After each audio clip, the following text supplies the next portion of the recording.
La Banque centrale de la République démocratique du Congo va de nouveau doubler son taux directeur. Cette fois, elle le fera relever de 6 points en le faisant passer de 14% à 20%. Une manœuvre censée stabiliser la monnaie et la rendre plus attractive. En janvier 2017, la Banque centrale avait déjà doublé ce taux directeur en le faisant passer de 7% à 14%, une mesure ayant fait passer l'inflation de 11,2% au mois de décembre 2016 sous la barre de 10%. Lorsque vous regardez le passage de 7 à 14, de 14 à 20, nous sommes là en train de réaliser des bons dans le taux directeur de la Banque centrale. Mais la vérité là-dessus, c'est que nous n'aurons pas des résultats aussi bien escomptés que ce que nous aurions voulu avoir, parce que simplement, il y a une déconnexion entre notre économie et la monnaie congolaise.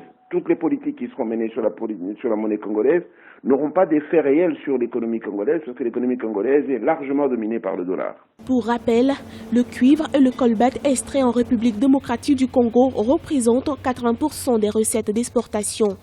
Depuis la chute drastique des cours des matières premières à moins 59,2% sur les marchés mondiaux, le franc congolais a subi une forte dépréciation face au dollar. Il y a moins d'une année, un dollar américain s'échangeait à 920 francs congolais, voire moins que cela.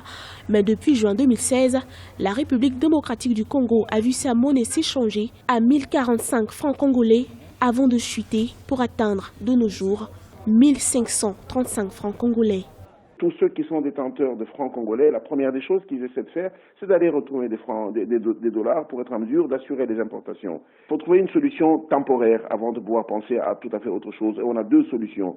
Soit que nous renouons avec la Banque, le Fonds monétaire international, et en ce moment-là, nous avons des appuis budgétaires, ou alors nous faisons un emprunt conséquent. Il est important de pouvoir se dire que lorsqu'on emprunte, on doit pouvoir être en mesure de donner les conditions de pouvoir rembourser. Au nombre des perspectives pour 2017, la Banque centrale a déclaré en juin 2017 qu'elle s'attend à une croissance économique de 3,1% cette année. Les analystes recommandent la mise en place urgente de mesures structurelles permettant de stabiliser les importations afin de réduire la fracture économique et remettre le franc congolais au centre de l'activité économique.